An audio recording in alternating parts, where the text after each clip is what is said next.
Oke, Assalamualaikum warahmatullahi wabarakatuh. Waalaikumsalam warahmatullahi wabarakatuh.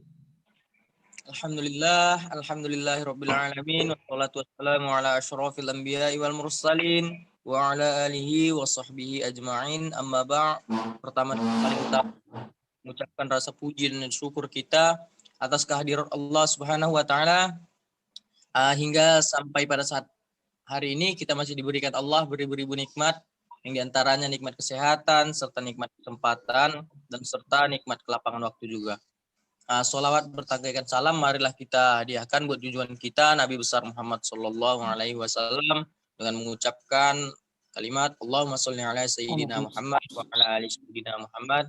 Allahumma sholli wa sallim wa barik alaihi. Jadi saya rasa untuk mempersingkat waktu, nah sebelumnya di sini saya akan memperkenalkan diri saya terlebih dahulu karena di sini saya sebagai pembawa acara untuk tanya jawab kita mengenai bagaimana sebenarnya pendidikan yang ada di Jepang. Nah sebelumnya perkenalkan, nama saya Nazemi Ansori Siregar.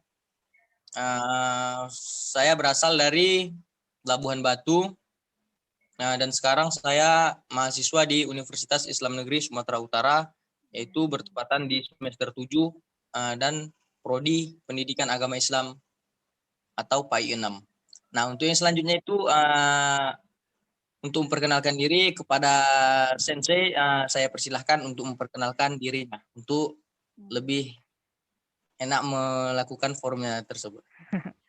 Oke, sebelumnya panggil aja kakak, nggak apa-apa. Nama saya Carina Evani, bukan K tapi Ca ya, Carina Evani.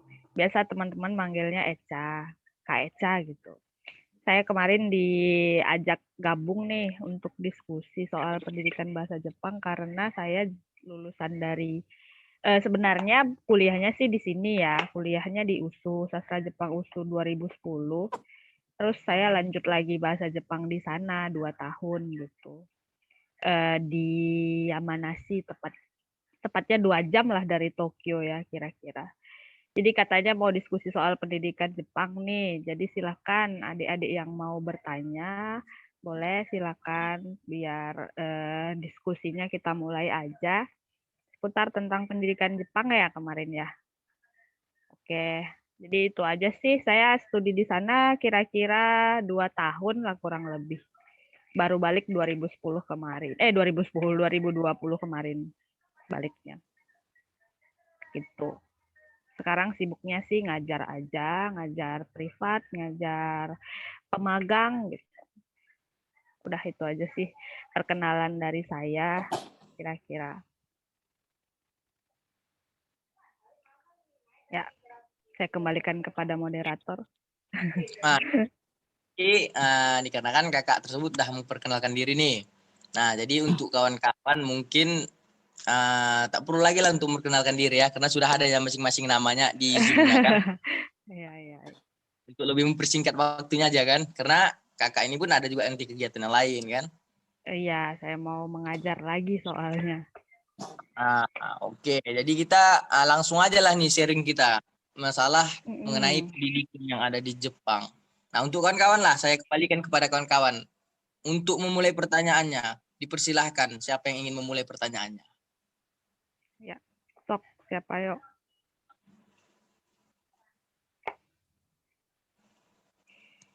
Apakah saudari Iklima, Khairun Nisa, dipersilahkan.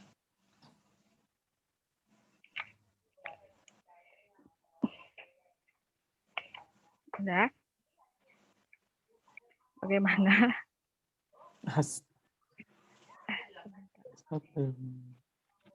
Saya ingin izin bertanya.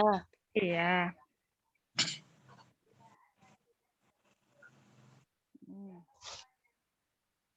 Pertanyaannya apa? Bagaimana pendidikan yang Sensei peroleh di Jepang? Kenapa Sensei melakukan studi di Jepang? Bukankah Indonesia sendiri sudah memiliki kursus bahasa Jepang sendiri? Ya, mungkin itu yang jadi oke. Pertama, ini maksudnya sistem pendidikan yang seperti apa gitu? Sistem pendidikannya maksudnya bagaimana di kelas atau metode pelajarannya begitu ya. Jadi Iya, Sensei. kenapa saya ngambil lagi di sana karena pertama faktor pribadi waktu kuliah saya tidak merasa tidak mendapatkan banyak ilmu ya tentang bahasa Jepang. Mungkin karena keterbatasan native speaker kali ya. Saya butuh orang untuk berbicara bahasa Jepang, tapi yang saya dapat di kampus adalah karena saya belajar sastra tidak full bahasa Jepang tapi keseluruhan gitu sejarah, puisi dan lain-lain gitu. Sementara yang saya pengen itu adalah saya harus bisa berbahasa Jepang gitu. Tapi saya tidak setiap hari mendapatkan bahasa Jepang.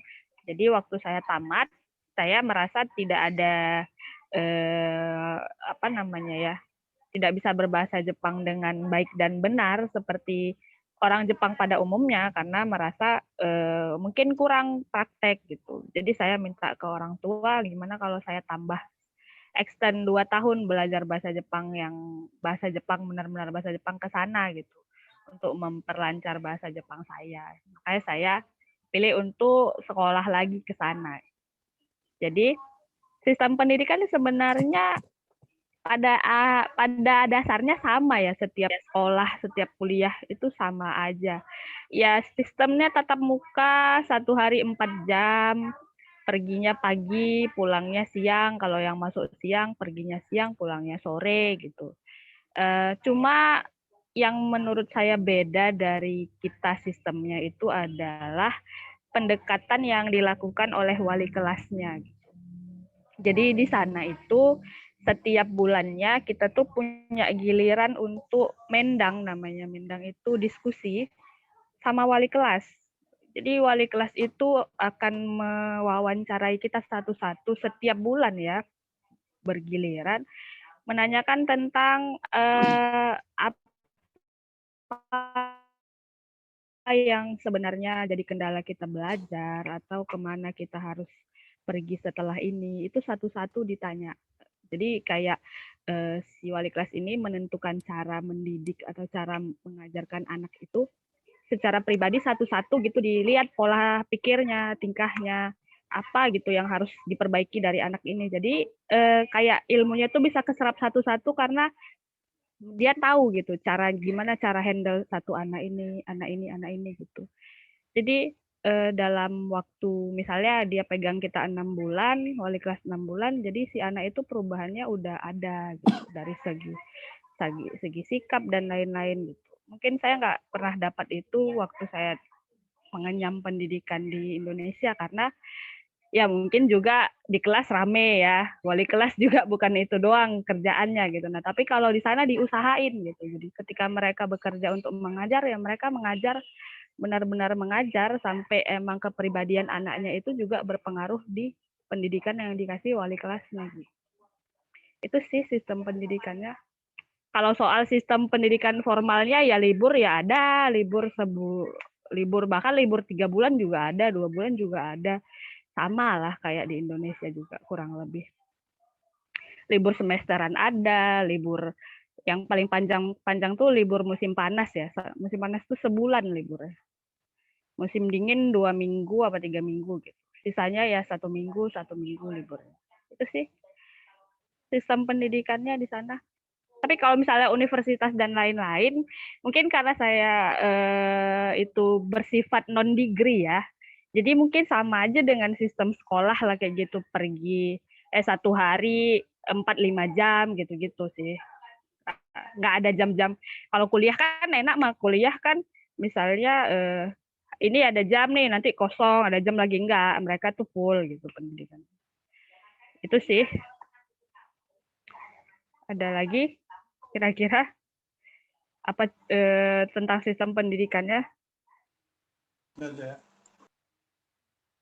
Nah, gini Kak, ini agak sedikit untuk bertanya untuk sistem pendidikan yang ada di Jepang kan tentang mengenai di Indonesia sendiri nih. SD, contohnya dari TK, SD itu memiliki jenjangnya masing-masing gitu. Nah, jadi Kak, Jepang itu bagaimana itu sistem?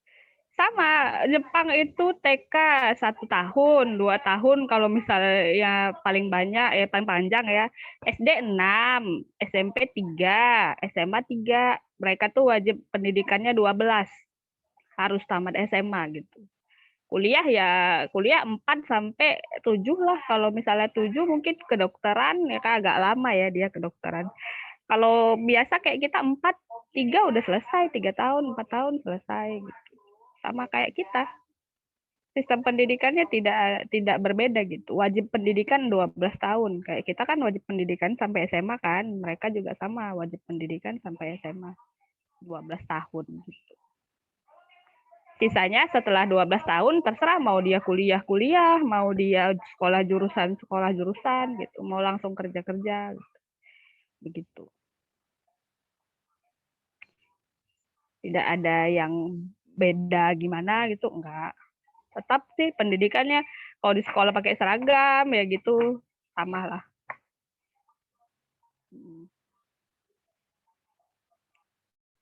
Seperti itu. Ada lagi, itu sistem pendidikan mereka ya.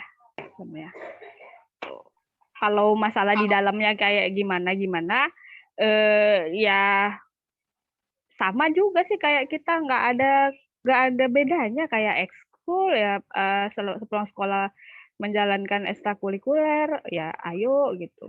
Ekstrakurikulernya tuh kayak mungkin baseball atau catur gitu, debat bahasa Inggris, apalagi badminton ya samalah kayak kita kendo, taekwondo gitu.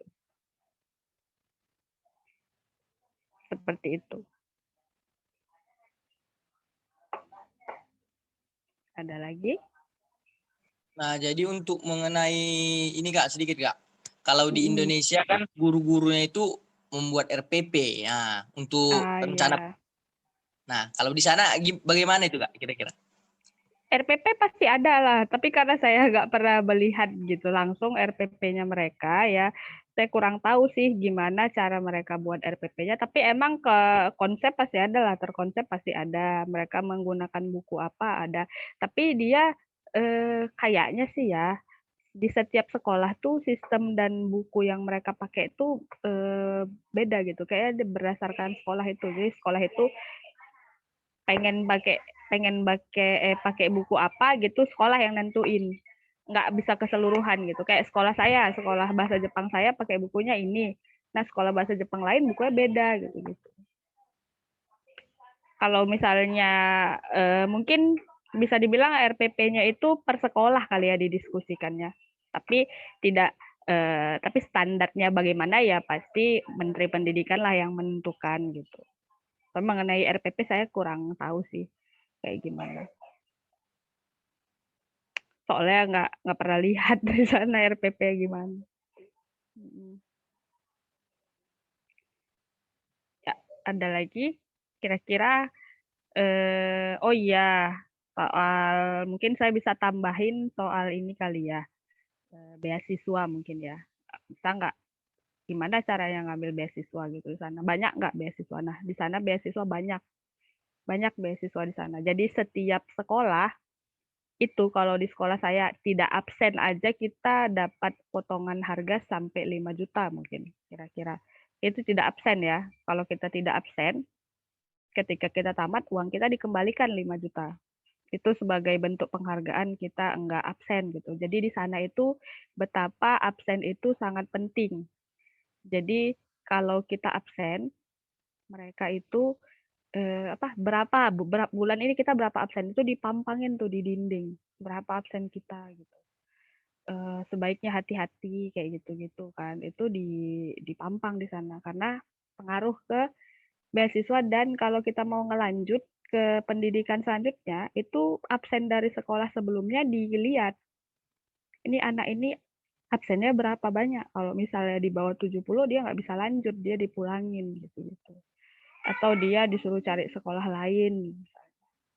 Nah, beasiswa di sana banyak. Kalau misalnya kita berprestasi bisa masuk jalur beasiswa potongan setengah harga gitu-gitu. Atau kalau misalnya cerita yang dari Indonesia ke sana, nah itu tuh biasa ada dua. Ajinomoto, beasiswa Ajinomoto sama Mombusyo namanya. Nah, ini tuh kita bisa dapat kalau TOEFL kita di atas 550, kita bisa coba gitu beasiswa. Atau ujian bahasa Jepang tingkat N2 itu bisa coba beasiswa gitu. Banyak kalau misalnya ke Jepang tuh beasiswa. Terutama perawat ya, yang pengen jadi perawat nih, kalian yang pengen jadi perawat tuh banyak beasiswa. Butuh banget, ya, soalnya dia butuh banget kan. Jadi beasiswa di sana banyak tentang untuk medis ya, beasiswa medis banyak. Bagi yang berminat ya. Ada lagi kira-kira? Itu Jadi sih. kan Heeh. kayak kan kita udah mahasiswa dari sini, kita mau sekolah berapa banyak gitu Kak bahasa Jepang yang harus kita kuasain baru bisa kita Oh, masuk. jadi gini, bahasa Jepang itu tergolong apa namanya ya? Dibagi jadi 5 tingkatan. Yang paling dasar itu adalah tingkat 5 namanya N5. Ini tuh bahasa yang dasar gitu. Dasar lah, kalau dibilang anak-anak lah yang pakai ini kan. N5 atau bahasa standar lah sehari-hari. N4 ini juga sama. N4 ini bahasa sehari-hari gitu kan. Ya mungkin standar SMP kali gitu. SD, SMP. Nah, N3 inilah dia itu mungkin udah masuk bahasa-bahasa jenjang kuliah dan kantor biasa lah ya. Nah, kita tuh harus kalau mau ngambil beasiswa kuliah lagi di sana, tingkatnya nih N2 nih. Di N2 ini. N2 itu bahasa yang bahasa resmi, bisa bahasa orang kantoran, bahasa emang orang yang kuliah ya. Nah, kita harus sampai di sini. Nggak perlu sampai di yang paling tinggi itu N1 ya, bahasa bisnis namanya. N1 tuh. Enggak. Kalau kita mau ngambil beasiswa, kita harus sampai tingkat N2. Tingkat di mana kita bisa berbahasa seolah seperti orang-orang yang ada di kantor. Gitu. Dan di kampus. Gitu. Karena bahasa N2 ini banyak istilah-istilah yang penting ya di sana. Kalau dia tingkat dasar kan nggak ada istilah ya. Kalau dia N2 baru.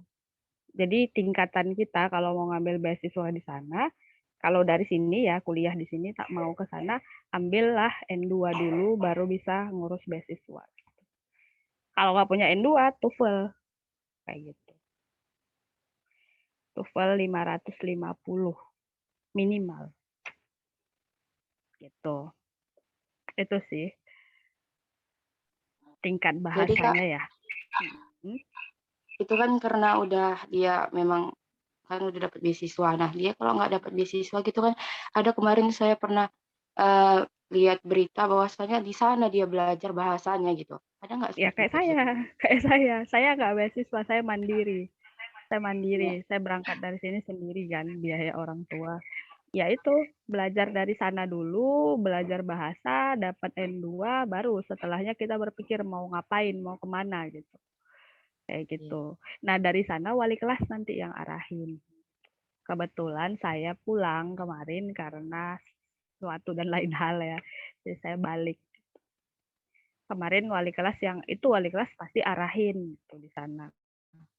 Jadi kemarin saya tuh pergi ke sana, jadi untuk misalnya ngelanjut kita mau ngambil apa gitu. Nah, kita pergi dulu sekolah bahasa Jepang ke sana, itu jalur mandiri sekolahnya. Biasanya sekolah bahasa Jepang ke sana ya jalur mandiri. Tidak ada beasiswa. Kalau kita nggak dapat dari sini ya. Gitu. Nah, itu biayanya itu mahal nggak Kak?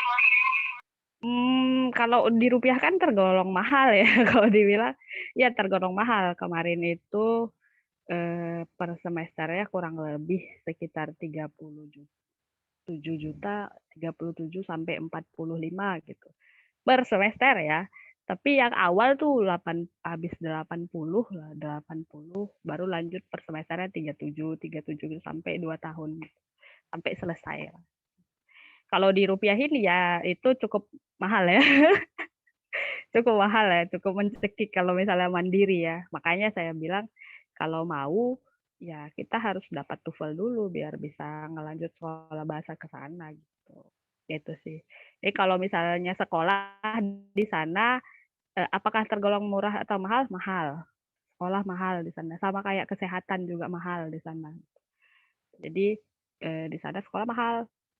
Di biaya di kita tuh mungkin kira-kira bisa mengcover pendidikan S1 kita sampai selesai gitu, satu semesternya gitu. Kuliah itu sekolah bahasa ya, kuliah lebih mahal lagi gitu. Mungkin sekitar per semesternya dia habis 45 gitu, 50. Itu untuk yang mungkin itu untuk yang jurusan kayak apa ya, pendidikan, apa jurusan sosial, bukan medis ya. Kalau medis lebih mahal lagi. Cuman medis itu banyak beasiswanya. Gitu. Ada lagi? Oh iya Kak, tadi kan Mm-mm. Kakak bilang kalau misalkan libur di sana itu kayak sesuai dengan apa, setiap musim Ya, gitu, kayak musim ya panas, setiap musim libur ada 3 liburnya, minggu benar. gitu. Iya, itu kenapa ya Kak? Apa ya? Kenapa ya? Kalau misalnya musim dingin pasti nyambut tahun baru ya. Musim dingin liburnya tahun baru. Dia kayak bertepatan dengan momen-momen gitu. Kalau misalnya dia musim semi, ya dia libur karena habis semester. Jadi habis semester itu kira-kira bulan 3. Nah, masuk Udah tadi. Udah, Udah. mulai. Oke. Oke, Kak. Silakan, Kak. Ya, saya lanjutkan ya. Jadi kalau untuk libur tadi kan musim, kenapa dia 4 musim ya? Karena bertepatan dengan momen ya kalau dibilang. Jadi kayak misalnya musim dingin nih, musim dingin tuh bertepatan dengan ya orang mau libur Natal tahun baru gitu. Nah, pas musim semi di bulan 4, itu musim semi kan bulan 4, tapi liburnya ada bulan 3 gitu. Bulan 3 itu habis semester kalau di sana, akhir semester. Jadi pergantian kelas, pergantian tingkat itu di bulan 4 kalau mereka. Kalau kita kan bulan 7 ya. Kalau mereka tuh bulan 4. Jadi waktu musim semi itu tahun ajaran baru mereka. Nah, jadi libur lah di situ. Terus juga di musim semi kan pasti karena nyambut bunga sakura biasanya mereka liburan sama keluarga gitu-gitu. Makanya libur. Kalau dia musim panas, nah ini libur yang paling panjang musim panas itu karena di situ bertepatan dengan festival arwah. Jadi di setiap musim panas tuh ada banyak festival gitu. Jadi kenapa liburnya panjang? Di situ ada festival arwah, di situ ada festival kembang api gitu. Jadi karena kalau musim panas itu banyak kegiatan yang bisa kita lakukan di luar gitu. Banyak kegiatan yang bisa kita lakukan sama keluarga, makanya liburnya panjang, sekitar 1 bulan. Itu juga alasan kenapa musim panas itu menjadi musim yang paling ramai gitu. Hanya liburnya panjang. Terus musim gugur itu libur bertepatan dengan Golden Week. Jadi kayak ada tanggal merah yang berturut-turut ada, jadi digabung jadi 1 minggu aja liburnya waktu musim gugur. Jadi kenapa liburnya per musim? Karena bertepatan dengan momen sih kalau dibilang ya. Momennya tepat aja gitu. Jadi dibuatlah liburnya setahun itu 4 kali. Jadi sebenarnya mereka itu kayak work hard, play hard gitu. Waktu sekolah mereka getol gitu, 1 harian sekolah terus, les terus, tapi liburnya juga banyak mereka gitu. Liburnya banyak banget liburnya. Jadi mereka sekolah 1 harian, misalnya sekolah 1 harian, tapi giliran libur banyak. Jadi imbang dia mereka. Mereka serius main-main gitu. Liburnya banyak. Waktu kerja ya full gitu sampai jam 10 baru pulang, 11 baru pulang gitu. Tapi sekali libur ya libur gitu. Begitu sih kalau di sana tuh ya. Berarti ininya belajar sama liburnya seimbang ya Kak? Imbang, iya, imbang mereka. Jadi itulah main lagi sekolah sampai kita juga stres gitu, sekolah tugas banyak, ini banyak, tapi giliran libur nggak akan ada sekolah yang mengganggu gitu. Liburnya panjang mereka. Kecuali bagi orang-orang yang gagal ujian ya. Biasanya orang-orang yang gagal ujian akan ikut kelas remedial di liburan musim panas gitu. Jadi cuman dia yang sekolah, yang lain libur gitu. Dapat kelas tambahan dia, kelas tambahan. Kira-kira 1 minggu gitu dia harus sekolah. sekolah 1 minggu tanpa AC. Itu tuh hukuman untuk anak-anak yang ujiannya gagal. Kayak gitu. Begitu mereka. Jadi Kak, untuk Hah? syarat apa namanya? Untuk akhir kelulusan itu bagaimana kalau di Jepang, Kak? Kalau di Indonesia kan ujian nasional. Kalau di Jepang tuh bagaimana, Kak? Ya sama, ujian nasional. Jadi jadi kalau di SMA tuh kita belajar mata pelajaran itu kelas 1, kelas 2. Kelas 3 tuh mereka tuh fokusnya ujian. Jadi persiapan ujian fokusnya, bukan ngasih materi lagi tapi soal terus gitu. Bahas soal terus karena ada banyak ujian yang harus mereka lewatin sama kayak kita. Misalnya SMA kita ujian sekolah kan, habis itu UAN lagi, habis itu ujian masuk universitas lagi. Nah, mereka tuh satu tahun itu persiapannya ketiga ujian itu. Jadi tidak ada memberikan materi lagi di kelas 3 karena persiapan ujian mereka.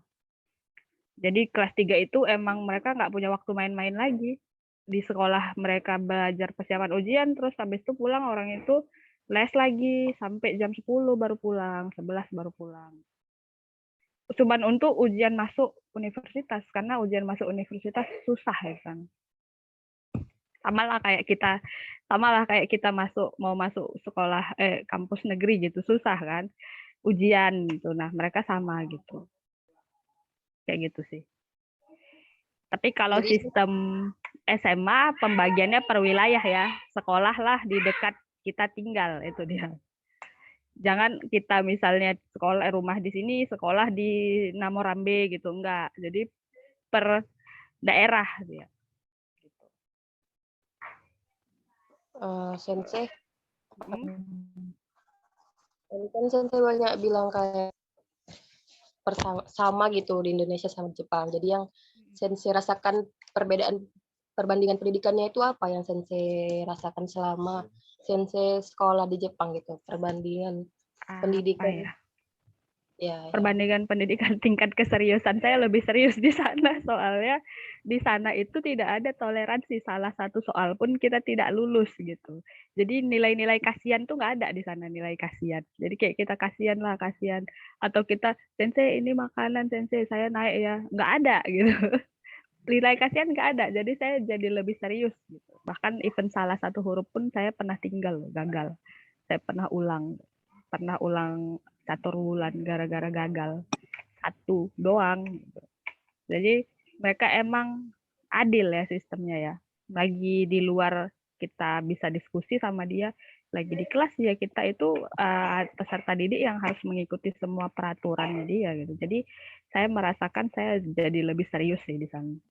Nggak main gitu, nggak main-main karena mikir sensei ini kenal kok, nilainya tinggi lah gitu. Enggak, tidak ada begitu di sana. Jadi gitu. Saya ngerasa lebih serius aja lah. Kalau ya itu sih kenapa? untuk metode pembelajaran yang diterapkan gurunya, senseinya di sana itu kira-kira ada nggak perbedaannya sama yang di Indonesia? Terus apa namanya, metode yang di sana tuh metode apa yang bisa diterapkan di Indonesia? Metode apa yang bisa diterapkan di Indonesia? Apa ya? Kayaknya sebenarnya cara mengajarnya juga sama sih. Tatap muka ya dia jelasin kita dengerin gitu kan. Menghafal ya ini sih paling saya tuh biasanya di sana sebelum masuk kelas itu harus setor hafalan gitu misalnya di depan kelas gitu. Kalau nggak hafal ya nggak mulai pelajarannya gitu. Jadi muridnya tuh kayak misalnya hari ini 2 lembar ini kamu harus hafal. Nah besok tuh kita harus setor gitu. Jadi kayak sistem mengingatnya gitu. Jadi lebih ditekankan di sana ya. Jadi saya rasa kalau misalnya anak-anak ingin cepat hafal ya gitu, dikasih hafalan besok harus hafal gitu, besok harus hafal. Nggak dimarahin, nggak. Kalau nggak bisa hafal nggak dimarahin, nggak. Cuman malu aja gitu kawan-kawan hafal kita enggak gitu. Terus sama ini sih pendekatan yang saya bilang tadi wali kelas ke murid ya. Kayak sebaiknya per bulan tuh kayak diadain diskusi lah antara murid dan guru berdua aja dia ngomong gitu. Apa yang bisa saya bantu, apa yang bisa saya kasih ke kamu agar supaya kamu lebih rajin belajar gitu. Apa yang kamu tuh kira-kira gambarannya mau kemana, nanti saya arahin kayak gitu sih. Jadi semua murid ngerasa dekat sama wali kelasnya gitu. Jadi tidak kesepian. Kadang ada orang yang di rumah dia nggak tahu mau cerita ke siapa, nah wali kelasnya gitu. Jadi kami yang sekolah di sana dapat itu dari wali kelas kami sendiri. Itu sih yang jadi nilai plus ya. Kalau bagi saya ya ketika sekolah di sana saya merasa itu sangat berguna gitu. Diskusi antara murid dan guru itu. Sampai ada jadwalnya, dibuat jadwalnya. Hari ini giliran siapa gitu. Bulan ini kamu hari ini ya gitu. Kayak gitu. Itu sih. Jadi dia pekerjaannya tidak hanya di kelas aja, di luar kelas juga dia tetap menjalankan perannya sebagai wali kelas. Itu. Kak, ini Kak sedikit ada yang mau kata Kak. Saya Iya. kan bukan mungkin informasinya ini benar atau tidaknya ya saya pun kurang tahu kan Kak. Iya. Jadi itu education sex itu apakah betul dipelajari atau bagaimana Kak? Ada. Tapi itu tingkatan mungkin saya kurang tahu ya kapannya tepatnya, SMP kali ya tepatnya. Ya ada, edukasi seks itu ada di sana. Gitu. Jadi mereka ditanamkan ya kalau misalnya ya ini bagaimana ya pertama udah pasti karena dia ada pelajaran biologi ya pasti dikasih tahu ya pelajaran tentang reproduksi. Nah selain itu ya edukasi seksnya adalah ya ini apabila kamu jadi mereka kan emang bebas ya di sana ya. Tapi diberikan tanggung jawab gitu. Nah, kalau kamu melakukan ini, maka nanti kamu ini gitu ya. Kamu harus berpikir sendiri. Gitu. Ya, ada edukasi seksnya di sana untuk setiap anak gitu. Mungkin SD kelas 6 atau SMP gitu. Ada sih. Tapi bagaimana cara ininya saya kurang tahu sih. Kalau di sekolah bahasa Jepang ya nggak ada lah gitu. Karena udah kakak-kakak semua gitu. Kalau SD, SMP ada ya mereka tuh. Dari rumah juga kan ditanamkan pasti sama orang tuanya gitu. Jadi kayak misalnya bagian ini itu tidak boleh dipegang sama laki-laki gitu. Misalnya bagian ini dan dada dan bawah itu nggak boleh ya dipegang sama laki-laki gitu-gitu. Pasti ada di sekolah juga ditanamkan. Di luar dari sekolah ya mereka gitu. Karena mereka ya bebas ya dibilang bebas ya bebas mereka tuh. Terus sih sekolah di sana tuh ya. Yang emang kita harus aware juga di sana. Tapi kalau untuk kayak gini di sini kan pasti ada orang-orang yang scam kita gitu, misalnya orang cabul gitu, tiba-tiba pegang ini itu, nah di sana nggak ada gitu, karena ya udah ditanamkan dari sekolah edukasi seks itu. Jadi mereka kalaupun melakukan itu ya atas dasar mau sama mau, bukan pemerkosaan gitu. Itu sih. Jadi Kak mengenai education sex inilah. Nah, menurut pribadi Kakak lah, di Indonesia ini paling hanya sebatas ya aja kan dipelajari. Jadi bagaimana menurut Kakak? Kalau penting mengenai atau itu? tidak gitu ya. Penting Iya, tidaknya gitu ya. Menurut saya penting sih. Menurut saya penting. Tapi kita kayak lebih ditekankan ini tuh hanya bisa ini tuh kenapa harus ditanamkan untuk anak-anak agar mereka tahu gitu ya. Ini tuh apa pertama dilakukan untuk siapa, apakah boleh dilakukan di luar pernikahan atau tidak, itu tuh perlu edukasinya karena kalau misalnya kita tanamkan sejak dini dari sekolah, jadi dia tuh akan berpikir gitu ya. Ini bukan hal tabu, maksudnya ini sudah bukan hal tabu lagi yang tidak boleh dibicarakan dewasa ini ya. Mengingat semakin anak-anak ini ditutup untuk tidak mengetahui hal itu, maka mereka makin penasaran kalau menurut saya. Lebih bagus dijelaskan aja education seks itu dijelaskan sama mereka. Jadi mereka akan berpikir, oh itu tuh begini, oh nggak boleh ya kalau ini. Karena kalau daripada mereka dapat dari luar ya itu ujung-ujungnya. Jadi mereka berbuat, ya tahulah kalian ya anak-anak zaman sekarang itu pergaulannya. Lebih bagus diajarkan dari sekolah. Jadi dia tahu, dia memilih. Kalaupun dia akhirnya berbuat seperti itu, ya itu karena dia emang mandel aja gitu.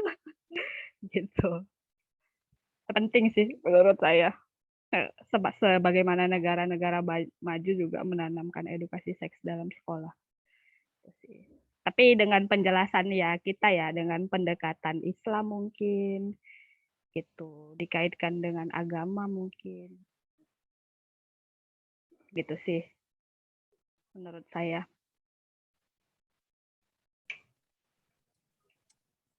Kak, Ada yang saya lain? mau nanya. Oh iya, Eh, kan ini, kalau di Indonesia itu kayak ada pendidikan inklusif gitu kan. Jadi kalau untuk anak yang berkebutuhan khusus, ada yang bisa dengan yang normal gitu kan. Nah, kalau di sana itu gimana? Apakah ada kayak kelas yang dibedakan atau apa iya. gitu? Karena di Indonesia kan ada juga sistem inklusif gitu. Gimana di sana? Nah, saya kurang tahu itu, tapi kayaknya sih untuk anak-anak yang berkebutuhan khusus punya sekolah sendiri dia. Gitu. Jadi dia tidak digabung ke orang yang normal untuk apa? Mencegah pembulian ya. Di sana tuh pembulian masih sangat-sangat banyak. Gitu. Jadi takut ya kalau misalnya si anak disekolahin di sekolah normal, dia jadi korban bully gitu. Jadi dibuat pendidikan khusus untuk anak-anak yang berkebutuhan khusus. Jadi dia dikirim ke sekolah itu, tidak disatukan dengan anak-anak yang normal. Gitu. Itu sih. Saya belum pernah dengar sih ada yang digabung, nggak pernah dengar sih. Gitu. Kak, jadi gini, kalau itu kan tadi soal bully kan. Jadi kayak mana sih kalau kita yang warga-warga negara lain belajar ke Jepang gitu? Apakah juga mereka kayak risih gitu lihat kita atau ada perbedaan gitu? Pasti ada akan ada orang-orang yang seperti itu dan ada yang tidak gitu ya. Ya menyikapinya ya bagaimana kita lah, gimana. Ada gitu. Ada orang yang saya kan kita kan muslim yang mengenakan hijab gitu ya. Ada orang yang misalnya kita jalan dia ngeliatin dari atas ke bawah, atas ke bawah, atas ke bawah gitu kan. Itu kan sebenarnya udah merupakan pembulian ya. Atau misalnya dia bisik-bisik gitu kan. Atau ini saya dengar dari teman saya yang berkuliah di sana ya. Kalau saya kan sekolah bahasa, jadi kita kenal orang asing di sana, orang ya gurunya orang Jepang semua, tapi teman-temannya ya orang asing, orang Korea, orang Vietnam gitu kan. Nah, jadi teman saya yang berkuliah di sana, yang emang kuliah di kampus itu, bahkan dia masuk kelas, tidak ada yang mau duduk di sampingnya. Ada yang kayak gitu tuh. Ada orang-orang yang kayak gitu tuh ada gitu. Tapi ada juga orang yang baik. Gitu. Teman-teman saya juga punya teman-teman orang Jepang di sana, mereka baik gitu. Ada. Jadi kalau misalnya pembulian itu verbal ada, walaupun dia tidak menyakiti secara fisik, tapi dia ya gitu. Dia kenapa pakai kayak gini gitu. Ya gitu sih mereka. Mereka tuh cenderung ngomongin orang di belakang tuh, sukanya di belakang. Mereka tuh kayak gitu. Mereka nggak tembak langsung kok. Kita kan ngomong gitu kan. Ya maka kenapa gitu? Aneh ya gitu. Pasti ada yang kayak gitu tuh ada. Cuman tergantung kita sih menyikapinya dan tidak setiap tempat dan setiap orang ya. Saya juga saya di sana tuh selain sekolah saya kerja sambilan di McD ya. Nah di McD orangnya baik-baik kok gitu. Anak-anak kuliah, teman-teman sekolah, teman-teman kerja saya kan anak kuliah gitu. Yang kerja sambilan. Gitu sih. Jadi di sana pembulian pasti ada tapi tidak tidak ini ya, tidak banyak. Maksudnya masih bisa lah kita atasi atau kita bisa jelaskan kenapa sih pakai hijab gitu. Ya karena ini kalau kita udah bilang ini tentang agama, dia udah nggak berani ngomong, nggak berani komentar. Gitu. Baik-baik kok orang di sana. Cuman segelintir orang aja. Itu kan Mereka tuh membuli ya sesama mereka tuh kayak. Kenapa?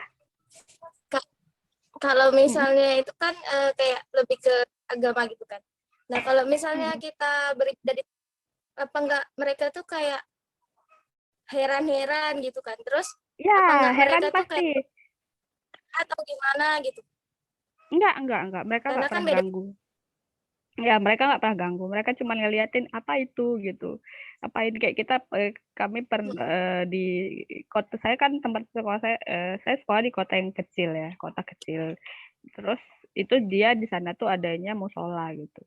Ya kalau kita lagi lebaran kan kita kan ngumpul ya, makan, ngumpul. Mereka tuh liatin ngapain sih mereka gitu. Tapi enggak dalam konteks ngelihat kayak kita itu mengganggu, enggak, penasaran mereka. Bahkan ada yang masuk ke dalam gitu, ngapain gitu, ngapain, boleh gabung enggak gitu. Ada gitu. Itu kita sambut aja. Kita kasih makan gitu. Pernah Berarti juga jadi di sana ada ini kayak perkumpulannya gitu. Sesama muslim gitu. Ada.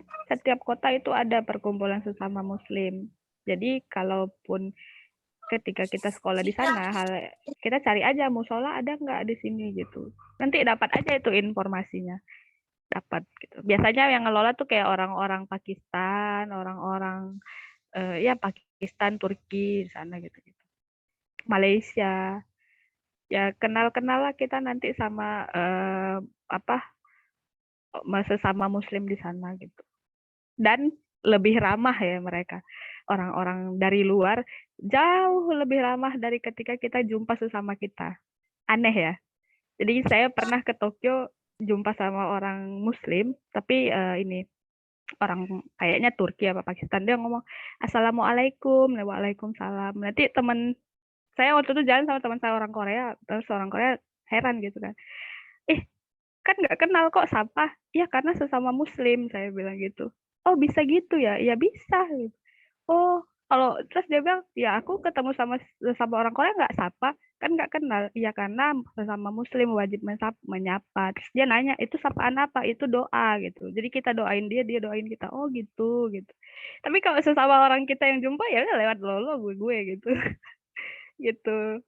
Lucu sih kayak gitu di sana, lucunya itu sih. Emang muslim-muslim di luar ramah. Gitu sih. Jadi kayak gitu bisa ngeedukasi orang-orang di sekitar kita yang bukan muslim, dia pasti amazed gitu. Oh, jadi bisa ya kalau lewat saling doain boleh ya? Boleh gitu. Oh, gitu kayak gitu. Lucu ya. Itu sih pengalaman saya yang menarik, cukup menarik sih. Menarik sih Kak memang. Ya karena kan dia doain assalamualaikum, kita jawab waalaikumsalam. Teman saya heran gitu. Emang itu kita ngomong apa hai ya gitu? Enggak, kita doain dia, dia balik doain. Oh gitu. Tuh. Lucu ya dia bilang.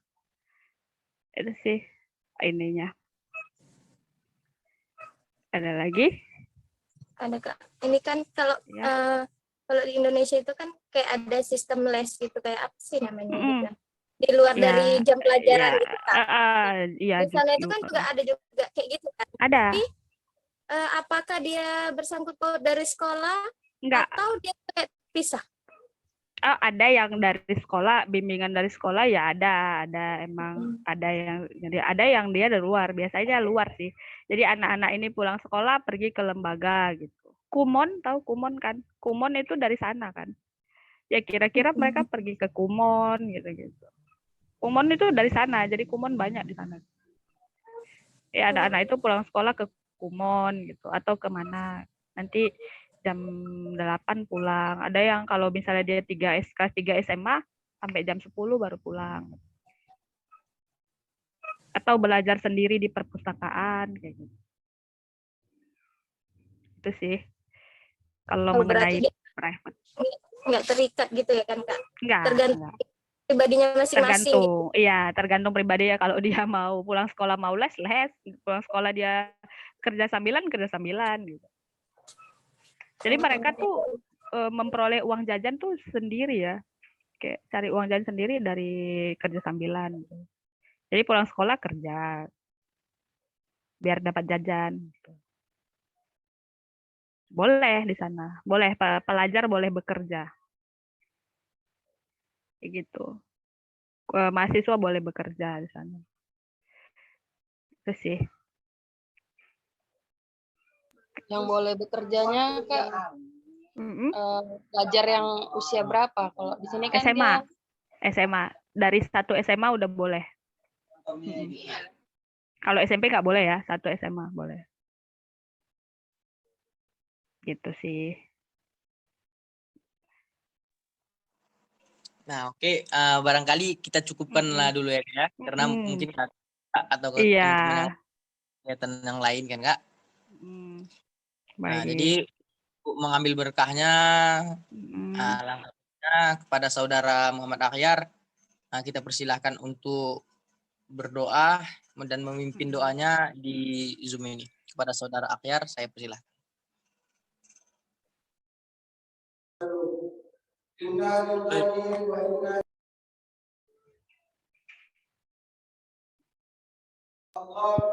Atas nama Bapak Soeharto, sebentar kawan-kawan ya.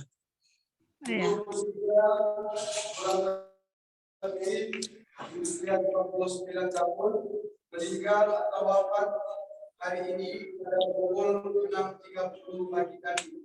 Alamat buka Jalan Perdamaian Kompleks Gawang. Yang mana almarhum ini nantinya akan dikebumikan perkumpulan Muslim Gang Sado. Inna lillahi wa inna ilaihi raji'un.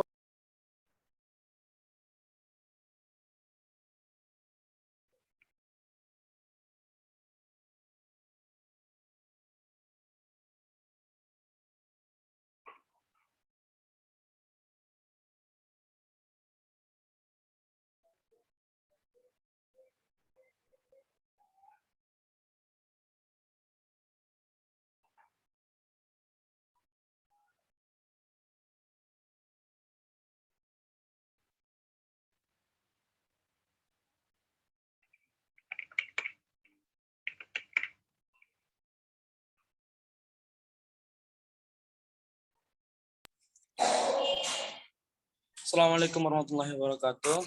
Waalaikumsalam. Warahmatullahi wabarakatuh. Maaf izin sebelumnya Kak, kawan-kawan sekalian. Tadi kan tinggal di masjid juga, ada tadi berita duka cita, jadi lagi diumumkan tadi. Makanya kalau berdoa tadi gak kedengaran gitu. A'udzubillahi minasyaitonir rajim. Bismillahirrahmanirrahim. Alhamdulillahi Rabbil Alamin. Wassalatu wassalamu ala asrafil anbiya wal mursalin. Sayyidina Muhammad wa ala alihi wa sahbihi ajma'in. Allahumma salli ala Sayyidina Muhammadin fil awwalin wal akhirin. Wa salli wa sallim wa barik ala Sayyidina Muhammadin fil nabiyyin wal mursalin. Wa salli wa sallim wa barik ala Sayyidina Muhammadin fil mala'il a'la ila yaumiddin. Allahumma ghafir lana dhunubana wa liwalidayna warhamhuma kama rabbayana saghira. ولجميع المسلمين والمسلمات والمؤمنين والمؤمنات الأحياء منهم والأموات برحمتك يا أرحم الراحمين. اللهم إنا نسألك سلامة في الدنيا والآخرة وعافية في جسدنا وزيادة في علمنا وبركة في رزقنا وتوبة قبل الموت ورحمة عند الموت الموت ومغفرة بعد الموت. اللهم حول علينا في شكرات الموت والنجاة من النار والعفو عند الحساب.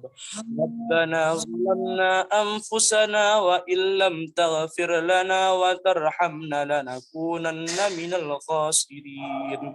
ربنا آتنا في الدنيا حسنة وفي الآخرة حسنة وقنا عذاب النار. سبحان ربك رب العزة عما يصفون والسلام على المرسلين والحمد لله رب العالمين.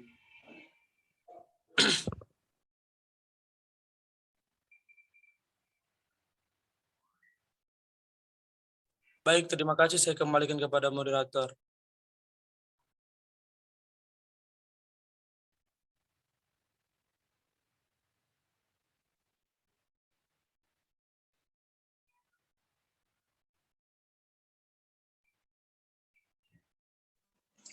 Udah ya. Mohon maaf ya tadi jaringannya gak apa kawan-kawan sekalian. Nah, oke. Untuk kawan-kawan bisa buka kamera lah semuanya ya. Untuk sesi dokumentasinya biar di screenshot juga ya. Udah semuanya.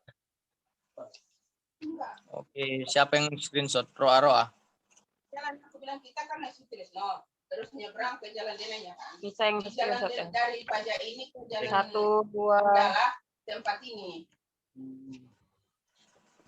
Senyum ya. 1, 2. Nisa, sabar Nisa. Ya. Ini. Yang 1, 2, 3. Ya, dapatlah stadium 12. Terus pergi ke sana.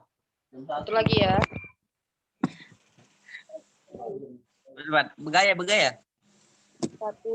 3. Jam 12 samanya ada Dah. makannya kan? Iya. Oke. Sebelumnya saya mengucapkan ribuan terima kasih kepada kakak yang sudah mau berbagi ilmu dengan kami mengenai bagaimana sistem pendidikan di Jepang.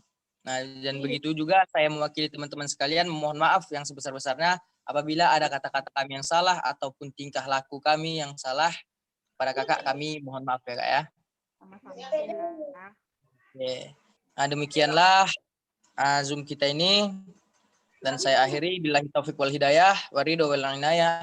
Wassalamualaikum warahmatullahi wabarakatuh. Waalaikumsalam.